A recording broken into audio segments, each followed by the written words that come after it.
গণ অভ্যুত্থানের বর্ষপূর্তি উৎসব দেশ জুড়ে বর্ণিল আয়োজন। জুলাই বিপ্লবীদের স্বীকৃতি দিতে ঘোষণাপত্র পাঠ করবেন প্রধান উপদেষ্টা। যোগ দেবেন শহীদ পরিবার ও রাজনীতিকরা।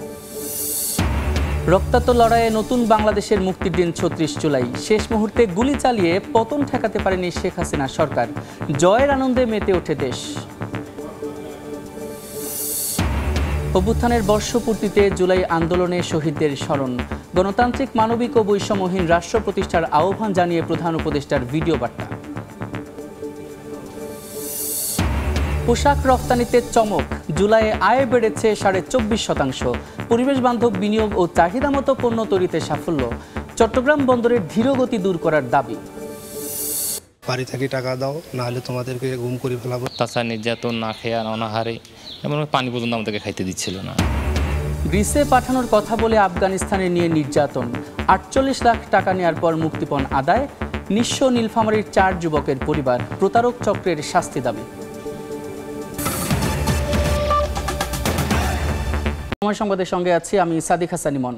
বর্ণিল আয়োজনে উদযাপিত হচ্ছে জুলাই গণ অভ্যুত্থানের বর্ষপূর্তি। বেলা 11টার দিনে রাজধানীর মানিক মিয়া এভিনিউয়ে শুরু হয়েছে দিনব্যাপী সাংস্কৃতিক অনুষ্ঠান। ৩৬ জুলাই উদযাপন শীর্ষক অনুষ্ঠানে বেলা 2:25 উদযাপন করা হবে ফ্যাসিস্টের পলায়নক্ষণ। বিশেষ ড্রোন ড্রামা হবে সন্ধ্যা 7:30 থেকে রাত 8টা পর্যন্ত। সবশেষ আয়োজন হিসেবে থাকছে আর্টসেলের গান। এদিন বিকেলে সংসদ ভবনের দক্ষিণ প্লাজায় জুলাই ঘোষণাপত্র পাঠ করবেন প্রধান উপদেষ্টা ডক্টর মোহাম্মদ ইউনূস। এই অনুষ্ঠানে যোগ দেবেন শহীদ পরিবারের সদস্য ও রাজনীতিকরা।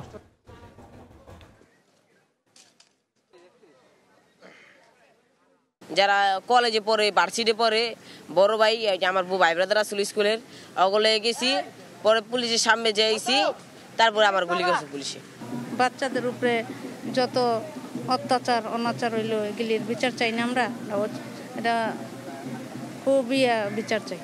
স্বাধীনভাবে কথা বলতে পারছে, বিচার বিভাগ অনেকটা স্বাধীন হয়ে গেছে, পুলিশ প্রশাসন স্বাধীন হয়ে গেছে, এটা একটা আসলে আনন্দের বিষয়। আমি এখনো এটা যে বলে উল্লাসিত, সেটা উল্লাসিত এখনো মনে করছি না।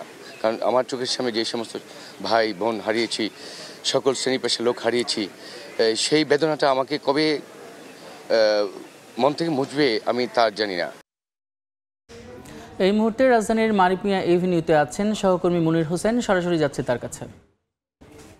মনির, গণ অভ্যুত্থানের বর্ষপূর্তি, সেই সঙ্গে স্বৈরাচার বিদায়ের বছর পূর্তি এবং ছাত্র জনতার যে গণ অভ্যুত্থান, সেই গণ অভ্যুত্থানের বর্ষপূর্তি উপলক্ষে যেই মানিক মিয়া এভিনিউতে যে আয়োজন, সেই আয়োজন সকাল 11টায় শুরু হওয়ার কথা থাকলেও এখনও কিন্তু শুরু হতে পারেনি। এবং যেহেতু আসলে বৃষ্টি শুরু হয়েছিল ঠিক 11টার পরপরই, সেজন্যই আসলে শুরু করা যায়নি। তবে আমরা যেটি আসলে দেখেছি, প্রায় হয়তো আর অল্প কিছুক্ষণের মধ্যেই সেই অনুষ্ঠান শুরু হবে এবং বিকেল 5টায় কিন্তু প্রধান উপদেষ্টা ডক্টর মোহাম্মদ ইউনূস যে জুলাইয়ের ঘোষণাপত্র সেটি ঘোষণা করবেন। এবং আমরা দেখেছি যেই ছাত্র জনতা তারা কিন্তু আসতে শুরু করেছেন। এখন আমরা উপস্থিতি দেখতে পাচ্ছি এবং এই উপস্থিতি বেলা বাড়ার সঙ্গে সঙ্গে আসলে বাড়ার সম্ভাবনা রয়েছে এবং আস্তে আস্তে বাড়বে বলে মনে করছি। তো আমাদের সাথে আসলে সকাল থেকেই এই স্পটেই ছিলেন আমাদের আরেক সহকর্মী হাসান ওয়ালি। আমরা একটু তার কাছে জানতে চাই, ওয়ালি আপনি তো সকাল থেকেই ছিলেন, তো এখানকার আসলে সার্বিক কি পরিস্থিতি দেখেছেন এবং প্রস্তুতি আসলে কতদূর? আপনি তো জানেন যে বেলা 11টায় মূলত শুরু হওয়ার কথা ছিল, মাঝখানে বেশ কিছুক্ষণ বৃষ্টি হওয়ার কারণে তারা কিছুটা বিলম্ব হচ্ছে। এখন আনুষ্ঠানিকভাবে শুরু হচ্ছে। শুরুতেই সাইমন শিল্পী গোষ্ঠী তারা পরিবেশন করবেন ইসলামী সঙ্গীত, এরপরে কলরব যেমন রয়েছে। আমরা দেখেছি এই অনুষ্ঠানটিতে একটি বৈচিত্র্য রাখা হয়েছে, অর্থাৎ সব ধরনের সব ঘরানার সঙ্গীতের জায়গা দেওয়া হয়েছে। যেরকম এখানে কিন্তু আপনার অন্যান্য ব্যান্ড সঙ্গীত তারাও কিন্তু গান পরিবেশন করবে দুপুর বেলাতে। যেরকম এখানে প্রদর্শন রয়েছে, অর্থাৎ স্বৈরাচারের যে বিদায়, ফ্যাসিস্টের বিদায়ের সেই উদযাপন সেটি করা হবে, ড্রোন শোর ব্যবস্থা করা হয়েছে। সব মিলিয়ে এই পুরো মানিক মিয়া এভিনিউ জুড়ে কিন্তু সাধারণ মানুষের উল্লাস থাকবে। অর্থাৎ গত বছরের এই দিনটিতে সাধারণ মানুষ যেভাবে রাস্তায় নেমে এসেছিলেন, যেভাবে উদযাপন করেছিলেন, দীর্ঘ ত্যাগ তিতিক্ষার পরে মানুষের জীবন, রক্ত, পঙ্গুত্ব সব কিছুর মধ্য দিয়ে নতুন করে যে আসলে একটি উদযাপন, এই নানান কষ্টের মধ্যেও আজকের দিনটিও কিন্তু আসলে সেরকম। একটি বছর গেল ছাত্র জনতার অভ্যুত্থানের মধ্য দিয়ে যে সরকার সেটি এখন রাষ্ট্র ক্ষমতায় রয়েছে এবং এর মধ্য দিয়ে প্রথম বর্ষপূর্তি জুলাই গণ অভ্যুত্থান। এত বড় গণ অভ্যুত্থান তো আসলে বিশ্বের ইতিহাসে খুব কম, বাংলাদেশে তো 90-এর চেয়ে অনেক বড় মাপের গণ অভ্যুত্থান সংগঠিত হয়েছে। সকাল থেকেই ছিলেন এবং 11টায় বলছিলেন শুরু হওয়ার কথা, এখনো ঠিক শুরু হতে আর কতক্ষণ লাগতে পারে বলে আপনি মনে করেন? আশা করছি ওনারাও যেরকম বললেন যে খুব 10-15 মিনিটের মধ্যে এটি আনুষ্ঠানিকভাবে শুরু হবে। এরপরে কিন্তু ওয়ারফেজের মতো ব্যান্ডও কিন্তু এই জায়গায় রয়েছে, এফ মাইনার রয়েছে, তারাও গান পরিবেশন করবেন। এবং আজকের মূল আকর্ষণ আপনি যেরকম বলছিলেন শুরুতে, যে প্রধান উপদেষ্টা ডক্টর মোহাম্মদ ইউনূস বিকেল 5টায় ঠিক এই দক্ষিণ প্লাজাতে আসলে তিনি এই জুলাই যোদ্ধাদের আনুষ্ঠানিকভাবে স্বীকৃতি প্রদান করবেন, যে তাদের যেই ত্যাগ তিতিক্ষা জুলাই গণ অভ্যুত্থানে সে স্বীকৃতি পাবেন, যার ফলে কিন্তু যারা এসেছেন তারা কিন্তু দারুণভাবে আপ্লুত। আসলে আজকের দিনটির জন্য কিন্তু তারা আসলে অপেক্ষা করছিলেন। বিভিন্ন সময় আমরা নিরাপত্তা নিয়ে একটি বিষয় দেখি এবং গত রাতেও বিশৃঙ্খল কিছু ঘটনা আসলে কয়েক জায়গায় ঘটেছে। সেক্ষেত্রে মানিক মিয়া এভিনিউতে নিরাপত্তার বিষয়টা কিভাবে দেখছেন? কিছুক্ষণ আগেও র্যাবের একটি দল তারা টহল দিয়েছেন এবং তারা বলছেন যে মানিক মিয়া এভিনিউ সহ সারা দেশে কোথাও আসলে সেই ধরনের গোলযোগের কোনো ধরনের আশঙ্কা তারা করছে না।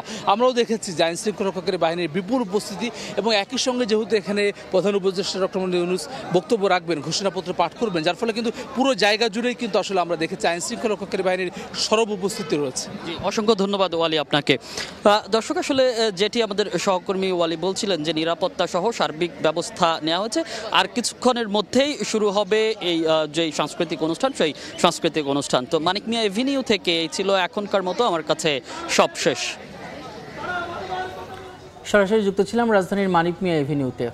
জুলাই অভ্যুত্থানের বর্ষপূর্তিতে শোভাযাত্রার আয়োজন করেছে অবসরপ্রাপ্ত সশস্ত্র বাহিনী কল্যাণ সংস্থা। এই মুহূর্তে মহাখালীতে আছেন সহকর্মী আতাউর কাউসার, সরাসরি যাচ্ছি তার কাছে। কাউসার, বাংলাদেশের অহংকার, বাংলাদেশ সেনাবাহিনীর যে অবসরপ্রাপ্ত কর্মকর্তা সদস্যরা রয়েছেন তাদের বিভিন্ন সংগঠন রয়েছে, সেই সংগঠনগুলো আজ এই গণ অভ্যুত্থানের বর্ষপূর্তিতে তারাও কিন্তু সেই 1 বছর আগে যেভাবে মাঠে নেমেছিলেন আজ আবারও তারা মাঠে নেমে এসেছেন। তবে 1 বছর আগের তাদের মাঠে নামাটা ছিল আন্দোলনে সংহতি জানানো এবং দেশকে নতুন করে স্বাধীনতা অর্জন করে দেওয়ার যে প্রচেষ্টা, সে প্রচেষ্টার অংশ হওয়া। আর আজকে তাদের মাঠে নামা হলো তাদের সেই সফল প্রচেষ্টা তা উদযাপন করা। তো এই উদযাপনের অংশ হিসাবে আজ সকাল থেকে তারা নানান কর্মসূচি করেছেন। তারা আজ এখানে একটি সমাবেশ করেছেন। সমাবেশে বক্তারা দেশের বিভিন্ন বিষয় তুলে ধরেছেন এবং তারা বলেছেন যে যখনই বিভিন্ন ক্রান্তিকালে দেশ পড়েছে তখনই কিন্তু তারা যখন তাদের যে কাজে কর্মজীবনে তারা দেশের বিভিন্ন ক্রান্তি লগ্নে মাঠে নেমেছিলেন এবং তারা অবসর গ্রহণের পরেও কিন্তু পিছপা হননি। তারা সেই মাঠে নামা থেকে তারা বলছেন যখনই দেশ কোনো না কোনো সমস্যায় আপতিত হবে তখনই কিন্তু তারা আবারও মাঠে নামবেন এবং তারা হুঁশিয়ারি দিয়েছেন যে আসলে এই যে ফ্যাসিবাদ বা ফ্যাসিজমের যে বিষয়টি, সেই ফ্যাসিজম যদি আবারও কোনো না কোনোভাবে মাথাচাড়া দিয়ে উঠে তাহলে আবারও কিন্তু তারা মাঠে নামবেন ছাত্র জনতার সাথে একসাথে। তো এভাবেই তারা আজ যে কর্মসূচি, সেই কর্মসূচি শুরুটা করেছেন সমাবেশের মাধ্যমে এবং সেখানে এই দেশপ্রেমিক সেনাবাহিনীর যে দেশপ্রেমিক অবসরপ্রাপ্ত সদস্যরা রয়েছেন তারা বক্তব্য দিয়েছেন এবং পরবর্তীতে তারা একটি র্যালির আয়োজন করেছেন। সেই র্যালিটি রাওয়া ক্লাব থেকে ঘুরে জাহাঙ্গীর গেট ঘুরে আবার রাওয়া ক্লাবে এসে শেষ হয়। মূলত দেখতে পাচ্ছেন জুলাই বিপ্লব বর্ষপূর্তি উপলক্ষে আজ তারা এই আয়োজনটি করছেন এবং তারা বলছেন যে তারা বিভেদ চান না, তারা কোন্দল চান না, তারা ঐক্যবদ্ধ দেশ চান, ঐক্যবদ্ধভাবে দেশকে এগিয়ে নিতে চান। সব মিলিয়ে তারা বলছেন যে দেশের এই যে অগ্রযাত্রা নতুন করে শুরু হয়েছে, এই অগ্রযাত্রা যাতে এগিয়ে যায়, কোনোভাবে বাধাপ্রাপ্ত না হয় এবং কোনোভাবেই যেন ফ্যাসিবাদ পুনরুজ্জীবিত হতে না পারে, সে ব্যাপারে দেশবাসীকেও তারা সচেতন থাকতে বলেছেন, সতর্ক থাকতে বলেছেন। তারাও সতর্ক থাকবেন, সচেতন থাকবেন, কোনোভাবেই যাতে আর ফ্যাসিজম দেশে আসতে না পারে এবং তাদের এই যে অগ্রগতি, সেই অগ্রযাত্রা যাতে কোনোভাবে বাধাগ্রস্ত না হয়। তো এই ছিল রাওয়া ক্লাবের পাশে থেকে যেখানে আজকে সেনাবাহিনীর অবসরপ্রাপ্ত কর্মচারী বৃন্দ তারা যে তাদের কর্মসূচি পালন করছিলেন তার সর্বশেষ তথ্য আমার কাছে। মহাখালী থেকে যুক্ত ছিলেন সহকর্মী আতাউর কাউসার। জুলাই অভ্যুত্থানের বর্ষপূর্তিতে পল্টনে সমাবেশ করছে জামাতে ইসলামী। এই মুহূর্তে সেখানে আছেন সহকর্মী শফিক মুন্সি, সরাসরি যাচ্ছি তার কাছে। শফিক,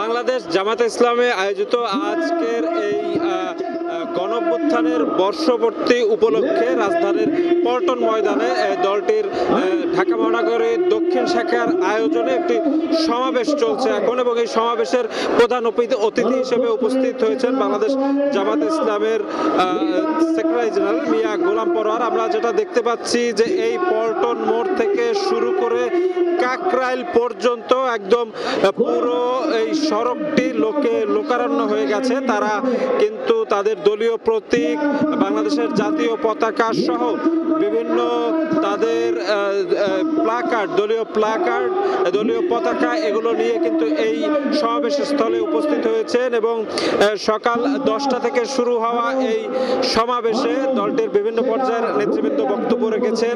তারা যে বিষয়টি বিশেষ করে উল্লেখ করছেন সেটি হচ্ছে গণঅভ্যুত্থানের 1 বছর পূর্তিতে আজ বিকেলে জুলাই ঘোষণাপত্র পাঠের একটি অনুষ্ঠান আছে প্রধান উপদেষ্টার পক্ষ থেকে। সেই জুলাই ঘোষণাপত্রে যেন জনস্বার্থ বিরোধী কোনো কিছু ঘোষণা না থাকে সে বিষয়টি কিন্তু আজকের এই যে সমাবেশ, সেই সমাবেশের অতিথিরা এই সকাল থেকেই কিন্তু বিভিন্নভাবে বলে যাচ্ছে সমাবেশে। আমরা যে বিষয়টি আসলে বাংলাদেশ জানাচ্ছিলেন ভাবে কর্মসূচি পালন করতে পারবে এটি আসলে তাদের অনেকের কাছে একটা ফলপ্রসূ বিষয় ছিল। তারা সবসময় যে বিষয়টি গণতন্ত্রের কায়েম থাকে, একই সাথে প্রত্যেক দল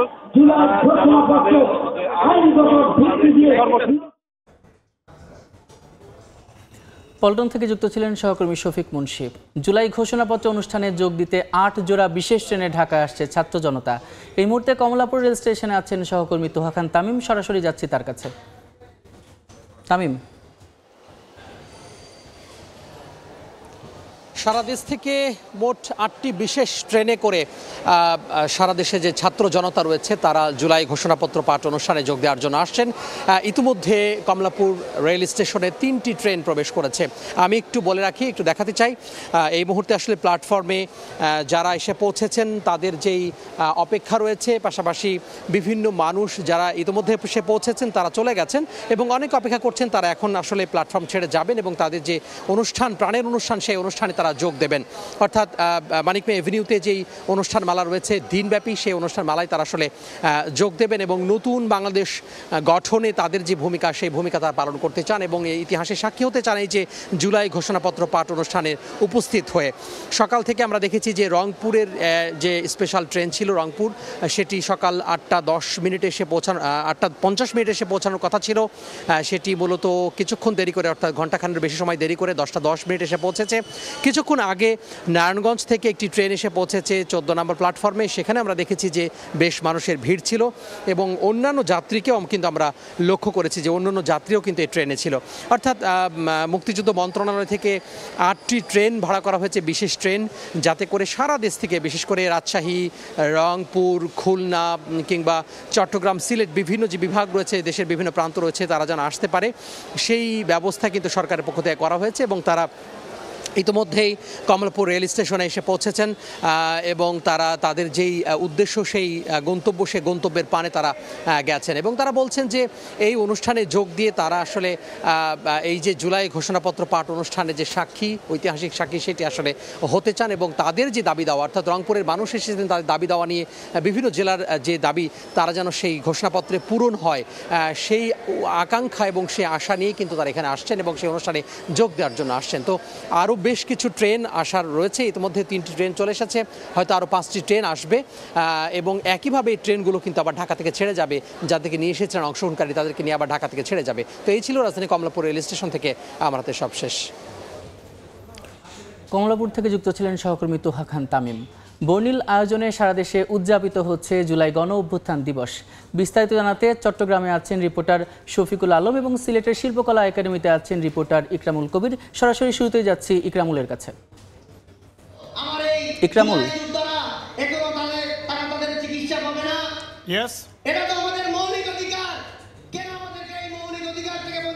এই মুহূর্তে আমি আছি সিলেট শিল্পকলা একাডেমিতে। শিল্পকলা একাডেমিতে সিলেটের জেলা প্রশাসনের পক্ষ থেকে 24-এর অভ্যুত্থানে, জুলাই অভ্যুত্থানে যারা শহীদ হয়েছিলেন এবং জুলাই যোদ্ধাদের সম্মানে সম্মেলনের আয়োজন করা হয়েছে। আমরা দেখতে পাচ্ছেন যে ইতিমধ্যে এই অনেক সময় ধরে এই অনুষ্ঠানটি চলছে এবং মঞ্চে যারা নিহত হয়েছেন গেজেটভুক্ত 14 জন যারা নিহত হয়েছিলেন এই অভ্যুত্থানের সময়, জুলাই অভ্যুত্থানের সময়, তাদের মঞ্চে তাদের পরিবারের সদস্যরা মঞ্চে আছেন এবং এখানে জেলা প্রশাসন উদ্যোগে জুলাই অভ্যুত্থানের 2024 শহীদ পরিবার ও জুলাই যোদ্ধাদের সম্মেলন চলছে এবং এই 14 জনের পরিবারের সদস্যরা এখানে আছেন। এখানে রাজনৈতিক নেতৃবৃন্দরা উপস্থিত হয়েছেন, বিভিন্ন শ্রেণী পেশার মানুষেরা উপস্থিত হয়েছেন। জেলা প্রশাসনের পক্ষ থেকে জেলা প্রশাসক মাহবুব মুরাদের সভাপতিত্বে অনুষ্ঠিত হচ্ছে। এখানে প্রধান অতিথি হিসেবে উপস্থিত আছেন সিলেটের বিভাগীয় কমিশন খান মোহাম্মদ রেজাউল নবী এবং অতিথি হিসেবে উপস্থিত আছেন পুলিশের DIG Mushfiqur Rahman, SMP commissioner Rezaul Karim এবং পুলিশ সুপার মাহবুবুর রহমান মঞ্চে উপস্থিত আছেন এবং মঞ্চের বাইরে বিভিন্ন রাজনৈতিক দল, বিএনপি, জামাত সহ অন্যান্য রাজনৈতিক দলের নেতৃবৃন্দরা উপস্থিত আছেন আহত মুক্তিযোদ্ধারা এবং আহত মুক্তিযোদ্ধার সাথে যারা পরিবারের সদস্যরা আছেন, আহত এবং নিহত পরিবারের সদস্যরা মঞ্চে উপস্থিত আছেন এবং সব কিছু মিলে বলা যে একটি যেই 2024 সরকারকে পতনের পর একটি বছর পাড়িয়ে গেছে, সেই এক বছর উদযাপন উপলক্ষে জেলা প্রশাসনের পক্ষ থেকে এই আয়োজন করা হয়েছে এবং আয়োজনটি চলবে আরও বেশ কিছু সময়। মোটামুটি এই ছিল সিলেটের যে 24 জুলাই অভ্যুত্থানে যারা শহীদ হয়েছেন তাদের সম্মানে এবং তাদের পরিবার সদস্য এবং যারা আহত হয়েছেন জুলাই যোদ্ধাদের সম্মানে আয়োজন এখানে ছিল। এই ছিল সিলেট শিল্পকলা একাডেমি। সবশেষে এবার আমি চলে যাচ্ছি চট্টগ্রামের খবর জানার জন্য। সেখানে রয়েছেন এই বর্ষপূর্তি উপলক্ষে বিভিন্ন আয়োজন। সায়েন্স বিশ্ববিদ্যালয়ের পক্ষ থেকে আলোচনা সভা অনুষ্ঠিত হচ্ছে অডিটোরিয়ামে। সেখানে রয়েছেন বিএনপির স্থায়ী কমিটির সদস্য আমির খসরু মাহমুদ চৌধুরী, তিনি এই মুহূর্তে রয়েছেন এবং সেখানে সভাপতিত্ব করছেন প্রফেসর ডক্টর মোহাম্মদ লুৎফুর রহমান এবং কিছুক্ষণ পরে কিন্তু আমির খসরু মাহমুদ চৌধুরী বক্তব্য রাখবেন। এখানে যে শহীদ রয়েছে, শহীদের পরিবার এবং যারা জুলাই শহীদ রয়েছে তারাও এসেছেন। কিছুক্ষণ আগে কিন্তু এখানে চট্টগ্রামের অন্যতম প্রধান শহীদ ওয়াসিমের ভাইও কিন্তু এখানে এসেছেন এবং অন্যান্য শহীদের সদস্যরাও কিন্তু এখানে এসেছেন এবং কিছুক্ষণ পরে কিন্তু যারা শহীদ এবং যে শহীদ পরিবার আছেন তাদের সাথে কিন্তু আমির খসরু মাহমুদ চৌধুরী কথা বলবেন এবং বিভিন্ন সম্মাননা পুরস্কার তাদের হাতে তুলে দেবেন। তবে এটি Chattogram veterinary and animal science বিশ্ববিদ্যালয়ের পক্ষ থেকে এখানে মূল যে বিষয়টি বলা হচ্ছে সেটি হচ্ছে আসলে দেশের শান্তি প্রতিষ্ঠা করতে হলে একটা অর্থাৎ সুষ্ঠু নির্বাচন প্রয়োজন, অত গণতন্ত্র ব্যতীত দেশের শান্তি প্রতিষ্ঠা হবে সেটি বলছে এবং বিশেষ করে তুলে ধরেছেন এখানে যে 36 দিনের যেই জুলাই গণ অভ্যুত্থান, সেই গণ অভ্যুত্থানে বিভিন্ন ডকুমেন্টারি কিন্তু এখানে প্রদর্শন করা হয়েছে এবং একেবারে 36 দিনে কি কি ঘটনা ঘটেছে সেটি কিন্তু এই ডকুমেন্টারির মাধ্যমে কিন্তু তুলে ধরা হয়েছে। তো কিছুক্ষণ পরে কিন্তু বিএনপি স্থায়ী কমিটির সদস্য আমির খসরু মাহমুদ চৌধুরী রয়েছেন, কিছুক্ষণ পরে কিন্তু তিনি এখানে বক্তব্য রাখবেন এবং যে জুলাইয়ের এর নতুন বাংলাদেশের যে 36 দিনের যে ইতিহাস তিনি তুলে ধরবেন এবং নানা দিক নির্দেশনামূলক বক্তব্য তিনি রাখবেন। তো এই ছিল আমার কাছে সর্বশেষ বিশিষ্ট শিক্ষাবিদ। চট্টগ্রাম ও সিলেট থেকে যুক্ত হয়ে সহকর্মীরা জুলাই গণ অভ্যুত্থান দিবসের নানা খবরাখবর জানাচ্ছিলেন। সময় সংবাদ আরও থাকছে। ভয়ভীতি দেখিয়ে বিদ্যুতের প্রিপেইড মিটার স্থাপনের অভিযোগ, নানা চার্জে অতিষ্ঠ রংপুর ও রাজশাহী বিভাগের 6 লাখ গ্রাহক, লুটপাটের প্রকল্প বন্ধের দাবি। 16 বছর দেশে মাফিয়াতন্ত্র কায়েম করেছিল ফ্যাসিবাদী সরকার। মানুষের বুকে গুলি চালিয়ে শেষ পর্যন্ত ক্ষমতায় থাকতে চেয়েছিল তারা। অভ্যুত্থানের বর্ষপূর্তিতে ঢাকা জেলা প্রশাসনের অনুষ্ঠানে ভিডিও বার্তায় একথা বলেন প্রধান উপদেষ্টা ডক্টর মোহাম্মদ ইউনূস। এ সময় গণতান্ত্রিক, মানবিক এবং বৈষম্যহীন রাষ্ট্র প্রতিষ্ঠার আহ্বান জানান তিনি। আজ আমি গভীর শ্রদ্ধার সঙ্গে স্মরণ করছি 1971 সালের স্বাধীনতা যুদ্ধের সকল বীর মুক্তিযোদ্ধাদের, যাদের আত্মত্যাগে আমরা পেয়েছি স্বাধীন সার্বভৌম বাংলাদেশ। সরকারি চাকরিতে বৈষম্যমূলক কোটা পদ্ধতি, যেটা মূলত ছিল দুর্নীতি ও স্বজনপ্রীতির আরেকটা হাতিয়ার, এর বিরুদ্ধে তরুণ সমাজ দীর্ঘদিন ধরে প্রতিবাদ বিক্ষোভ করলেও ফেসিবাদী শাসকের টনক নড়েনি। গত 16 বছরে যারাই সরকারের সমালোচনা করেছে, নাগরিকদের অধিকারের পক্ষে কথা বলেছে, তাদেরকে গ্রেফতার অথবা গুম করা হয়েছে। এই ভয়াবহ পরিস্থিতিতে 24 জুলাইয়ে দেশের ছাত্র সমাজ, তরুণ প্রজন্ম, সাধারণ মানুষ সবাই একত্রিত হয় এক নতুন দিনের প্রত্যাশায়। সমস্বরে তারা বলে ওঠে, এবার ফেসিবাদকে যেতে হবে। তবু দেশের মানুষের বুকে গুলি চালিয়ে শেষ পর্যন্ত ক্ষমতা আঁকড়ে ধরে রাখতে চেয়েছিল ফেসিবাদী সরকার। তারা নির্বিচারে গুলি করেছে, গ্রেপ্তার করেছে, ইন্টারনেট বন্ধ করে হত্যাকাণ্ডের তথ্য লুকাতে চেয়েছে। রাতের অন্ধকারে এলাকায় এলাকায় অভিযান চালিয়ে ছাত্রদের আটক করেছে। গুলিবিদ্ধ আহতদের তারা হাসপাতালে চিকিৎসা নিতে দেয়নি। হাসপাতালগুলোকে নির্দেশ দেওয়া হয়েছিল যেন আহতদের ভর্তি না করা হয়। এই কারণে বহু মানুষ চিকিৎসা না পেয়ে চিরতরে দৃষ্টি হারিয়েছে, পঙ্গু হয়েছে। আজ জুলাই গণ অভ্যুত্থান দিবসে আমি জাতির সূর্য সন্তান জুলাই শহীদদের গভীর শ্রদ্ধার সঙ্গে স্মরণ করছি, তাদের আত্মার মাগফিরাত কামনা করছি। শপথ এই, আমরা কোনো ধরনের নিপীড়নের কাছে মাথা নোয়াব না।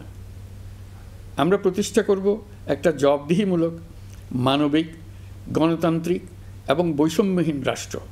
রক্তাক্ত 36 জুলাইয়ের বর্ষপূর্তি আজ। বিজয়ের মূল কৃতিত্ব সাধারণ মানুষকে দিয়ে অভ্যুত্থানের অন্যতম নায়ক নাহিদ ইসলাম বলেন, জুলাইয়ের আকাঙ্ক্ষা বাস্তবায়নে জনমানুষকে রাজনীতির হাল ধরতে হবে। 5 আগস্ট উদযাপনে নানা কর্মসূচি হাতে নিয়েছে সরকার এবং বিভিন্ন রাজনৈতিক সংগঠন। হাসান ওয়ালির প্রতিবেদন। দীর্ঘ প্রতীক্ষার পর এ মিছিল বিজয়ের। বুলেটের বিপরীতে খালি হাতে বুক চিতিয়ে বাঙালির অনন্তকালের আপোষহীনতার স্মারক এই মিছিল। স্বৈরাচারের বুলেটে এক নদী রক্তের বিনিময়ে জুলাইয়ের অর্জিত বিজয় ছিল মুক্ত পাখির মতো বাঁধ ভাঙা উচ্ছ্বাসের। বাংলাদেশের জাতীয় জীবনে জুলাই এক দীর্ঘতম মাস। 36 দিনের রক্তাক্ত সেই জুলাই একই সঙ্গে যেমন অর্জনের, তেমনি সন্তান হারাবার বেদনাও বটে। অবুঝ শিশু রিয়া গোপ, দুর্বার আবু সাইদ মুগ্ধ কিংবা ওয়াসিমের মতো হাজারো অরুণ প্রাতের তরুণ দল রক্তের বিনিময়ে ছিনিয়ে আনে এমন দিন। 36 জুলাইয়ের বর্ষপূর্তিতে সেই সব দিনের স্মৃতিচারণায় বৈষম্য বিরোধী ছাত্র আন্দোলনের অন্যতম সমন্বয়ক সার্জিস আলম বলছেন, কোটা আন্দোলনের মতো যৌক্তিক দাবিকে দমন এবং দীর্ঘদিনের ক্ষোভের বহিঃপ্রকাশ ঘটিয়ে ফুঁসে ওঠে মানুষ। যখন আমাদেরকে ডিজিএফআই নিয়ে যাওয়া, ডিবিতে নিয়ে যাওয়ার মতো শারীরিক মানসিক এই নির্যাতনের দৃষ্টান্তগুলো স্থাপিত হয়, তখন মানুষের সামগ্রিক পূর্বের যে ক্ষোভের বহিঃপ্রকাশ, মানুষ আর এই অন্যায়গুলো মেনে নিতে পারছিল না। তার সন্তানদের যখন তারা জীবন দিতে দেখলো, রক্ত দিতে দেখলো, তাদের ভয়টা কেটে গেল এবং তারা স্বতঃস্ফূর্তভাবে আমাদের ডাকে রাজপথে নেমে আসে এবং দিন শেষে এটা অভ্যুত্থানের দিকে যায়। অভ্যুত্থানের প্রধান মুখ নাহিদ ইসলামও গণ অভ্যুত্থানের মূল কৃতিত্ব দিচ্ছেন জনমানুষকেই। বাংলাদেশের সাধারণ মানুষ, সাধারণ ছাত্ররা, শ্রমিকরা, যারা কোনো দল করে না, তারা নামছে দেখে আন্দোলন সফল হয়েছে। রাজনৈতিক দলের নেতারা কিন্তু দীর্ঘদিন ধরে চেষ্টা করতেছিল, আমরাও তো বিভিন্ন সময় নামছি, তখন তো সফল হয় নাই। সফল কেন হয়েছে? যখন সাধারণ মানুষ এখানে সংযুক্ত হয়ে গেছে। অংশীজনদের ঐক্য সংহত না থাকায় অনেক প্রত্যাশা পূরণ হয়নি বলে মত নাহিদ ইসলামের। জুলাইয়ের আকাঙ্ক্ষাকে বাস্তবায়নে শেষমেশ রাজনীতিতে নামতে হয়েছে বলে জানান নাহিদ ইসলাম। এজেন্ডাগুলো ভাগ হয়ে যায়, অনৈক্য তৈরি হয়েছে, ফলে প্রত্যাশা পূরণ হয় নাই। আমরা তো আসলে রাজনৈতিক দল করতে চাইনি। আমরা চেয়েছিলাম যদি ফ্যাসিবাদ বিরোধী দলগুলো নিজেদেরকে শুধরে পরিশুদ্ধ হয়ে আসতে হবে, তো সেটা তারা হয়ে আসে নাই। তো এর ফলে আমাদের একটা নতুন দল করার লাগছে। অভ্যুত্থানের বর্ষপূর্তিতে ছাত্র জনতার অন্তর্বর্তী সরকার হাতে নিয়েছে বিশাল কর্মযজ্ঞ। বিকেল 5টায় গণ অভ্যুত্থানের রাষ্ট্রীয় স্বীকৃতি দিয়ে জুলাই ঘোষণাপত্র পাঠ করবেন প্রধান উপদেষ্টা ডক্টর মোহাম্মদ ইউনূস। দিনব্যাপী মানিক মিয়া এভিনিউতে চলবে বর্ণাঢ্য সাংস্কৃতিক অনুষ্ঠান। বিভিন্ন পন্থায় স্মরণ করা হবে 24-এর 36 জুলাইকে। হাসান ওয়ালি, সময় সংবাদ, ঢাকা। সময় সংবাদে আরও থাকছে।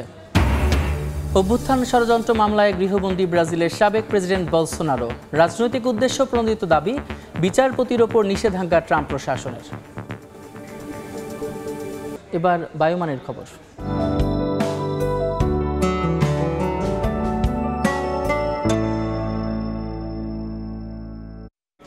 দেখে নেব আজকের বাতাসের মানসূচক। বায়ুমান বিষয়ক সংস্থা IQ Air এর সূচক অনুযায়ী বাংলাদেশে এখনকার বাতাসের মান: ঢাকা বিভাগের বায়ুর মান ৭৪, যা সন্তোষজনক, বাতাসের আর্দ্রতা ৭৮%। চট্টগ্রাম বিভাগে বায়ুর মান ৭৬, এটিও সন্তোষজনক, বাতাসের আর্দ্রতা ৭৮। রাজশাহী বিভাগে বায়ুমান ১৩৩, যা সহনীয়, আর্দ্রতা ৭৭। সিলেট বিভাগে বায়ুর মান ৬০, এটি সন্তোষজনক, বাতাসের আর্দ্রতা ৯০%।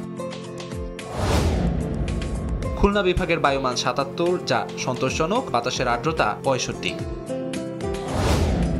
বরিশাল বিভাগে বায়ুর মান ৮৩, এটিও সন্তোষজনক, আর্দ্রতা ৭৩। রংপুর বিভাগের বায়ুমান ১০৪, যা সহনীয়, বাতাসের আর্দ্রতা ৮৯। ময়মনসিংহ বিভাগের বায়ুর মান ৯৪, এটিও সন্তোষজনক, বাতাসের আর্দ্রতা ৮২%। সারা দেশে বায়ুর মান সবচেয়ে ভালো সিলেট ৬০ আর সবচেয়ে খারাপ রাজশাহীতে ১৩৩। বিদেশে যাওয়ার আশায় মানব পাচারকারীদের ফাঁদে পড়ে নীলফামারীর ৪ যুবকের পরিবার নিঃস্ব। তাদের অভিযোগ, গ্রিসে নিয়ে যাওয়ার জন্য ৪৮ লাখ টাকা বুঝে নিয়ে চক্রটি পাকিস্তান হয়ে আফগানিস্তানের পাহাড়ি অঞ্চলে নিয়ে যায় তাদের। সেখানে বন্দি করে শারীরিক ও মানসিক নির্যাতন চালিয়ে পরিবারকে ভিডিও দেখিয়ে ফের হাতিয়ে নেওয়া হয় মুক্তিপণ। প্রতারক মাহবুবের গ্রেফতার ও শাস্তি দাবি তাদের। পুলিশ বলছে প্রতারক চক্রের বিরুদ্ধে নেওয়া হবে আইনি ব্যবস্থা। মোহাম্মদ সোহেলের ছবিতে শাকির হোসেন বাদলের রিপোর্ট। পূর্ব পরিচিত মাহবুবের সঙ্গে গ্রিসে যাওয়ার অলিখিত চুক্তিতে ৪ বন্ধু সদরের জাহাঙ্গীর আলম, মোহাম্মদ শফিউর রহমান, ডিমলার আব্দুল মান্নান ও ডোমারের ওমর ফারুক গত ২৪ ফেব্রুয়ারি একত্রে বাড়ি থেকে বের হন। কিন্তু তাদের গ্রিসে না নিয়ে বিমানে করে পাকিস্তানে নেওয়া হয়। সেখানে কয়েকদিন রেখে আফগানিস্তানের পাহাড়ি এলাকায় নিয়ে খাওয়া দাওয়া বন্ধ করে দিয়ে নির্যাতন চালানো হয়। এরপর সে ভিডিও দেখিয়ে পরিবারের কাছে মুক্তিপণ দাবি করা হয়। মুক্তিপণের টাকা দেওয়ার পর ছেড়ে দেওয়া হয় তাদের। এরপর দেশে ফিরে আসেন ৪ জনই। আফগানিস্তান নেওয়ানোর পরে ওইখানে আমাদের উপর নির্যাতন করা হয়। জমি জায়গা, তারপর ডিগি, ওই পুকুর টুকুর সব শেষ করে দিছি। এই মাহবুব আমাকে শেষ করে দিলে। এ ঘটনায় প্রতারক মাহবুব সহ চক্রের ৫ জনকে আসামি করে মামলা করেন ভুক্তভোগীর স্বজনরা। মামলাটার বিষয়ে আমরা অলরেডি আপনারা জানেন সিআইডিতে প্রেরণ করেছি। সিআইডিতে আমরা প্রেরণ করার পরে দ্রুতই আমাদের কাছে আসলে পরে আমরা মামলাটি সিআইডিতে হস্তান্তর করব। মামলার ৫ আসামি বর্তমানে পলাতক রয়েছে। শাকির হোসেন বাদল, সময় সংবাদ, নীলফামারী। অভ্যুত্থান ষড়যন্ত্র মামলায় এবার গৃহবন্দী হলেন ব্রাজিলের সাবেক প্রেসিডেন্ট জেইর বলসোনারো। শর্ত ভঙ্গের অভিযোগ ওঠায় এই নির্দেশ দেন দেশটির সর্বোচ্চ আদালত। তবে অভিযোগ উড়িয়ে দিয়ে একে রাজনৈতিক উদ্দেশ্য প্রণোদিত বলে দাবি করেছেন বলসোনারো। এদিকে এই ঘটনার তীব্র নিন্দা জানিয়ে বিচারপতি মোরাসের ওপর নিষেধাজ্ঞা দিয়েছে ট্রাম্প প্রশাসন। আর ট্রাম্পের এমন পদক্ষেপ ব্রাজিলের বিচার ব্যবস্থায় সরাসরি হস্তক্ষেপ বলে দাবি করেছে লুলা প্রশাসন। অস্ট্রেলিয়া সিরিজের জন্য বাংলাদেশ এ দল ঘোষণা করেছে ক্রিকেট বোর্ড। এক সংবাদ বিজ্ঞপ্তিতে আজ জানানো হয়, wicket keeper batter Nurul Hasan সোহানের নেতৃত্বে আগামী ৭ আগস্ট ডারউইনের উদ্দেশ্যে দেশ ছাড়বে টাইগাররা। অনেকদিন ধরেই আলোচনাতে ছিলেন সোহান, কিন্তু জাতীয় দল নয়, বিসিবি নির্বাচকদের পছন্দ তাকে এ দলের জন্য। তাই তো অস্ট্রেলিয়ার ডারউইনে অনুষ্ঠিত হতে যাওয়া টপ অ্যান্ড টি-20 দলের আর্মব্যান্ড তুলে দেওয়া হলো তার হাতে। সোহানের দলের বাকি সদস্যরা হলেন মোহাম্মদ সাহিফ হাসান, মোহাম্মদ নাইম শেখ, জিসান আলম, মাহিদুল ইসলাম অঙ্কন, ইয়াসির আলী রাব্বি, আফিফ হোসেন ধ্রুব, তুফাইল আহমেদ, মৃত্যুঞ্জয় চৌধুরী, রাকিবুল হাসান, মাহফুজুর রহমান রাব্বি, নাইম হাসান, মুশফিক হাসান, রিপন মণ্ডল এবং হাসান মাহমুদ। 14 আগস্ট পাকিস্তান শাহিনসের বিপক্ষে ম্যাচ দিয়ে টুর্নামেন্ট শুরু হবে বাংলাদেশের।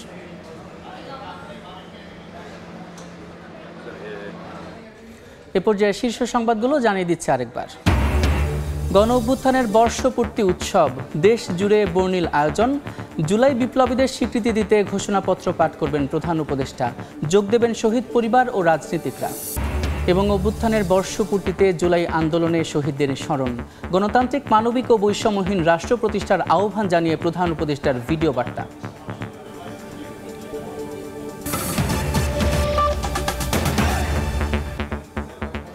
এই ছিল সময় সংবাদে, সঙ্গে থাকুন সময়।